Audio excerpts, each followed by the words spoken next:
joining us. I'm Amy Jo Wentz, and we're at Stu Smith's greenhouse. We're at the Salina location, and it is hot, and we are in the middle of summer, but Ben, you can help us with our flowers. You know, it's amazing what you can do, even when we're running triple digits.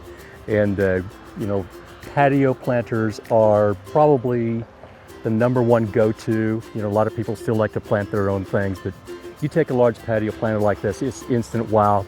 And one thing about the way we grow all of these, they literally are already growing outdoors. And the selection that we have, you know, at this time of the year also, are genetics that truly can handle, you know, you've heard us talk about heat-loving plants.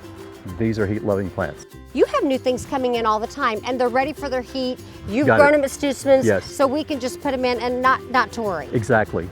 And of course, then you transition from this on into fall. So, and it's amazing, a lot of the lantanas which can really handle our triple digits here in Kansas and even farther south are colors that really go well for fall. You'll have a lot of the yellows, the oranges, and things like that that really look good. Okay, we also want to mention if someone hasn't been to a location, you have some fresh produce for us, so we can also take advantage of it. Oh, Colorado peaches, what can you say? The Black Diamond watermelon is amazing, and of course the cantaloupe, all Kansas grown, are awesome.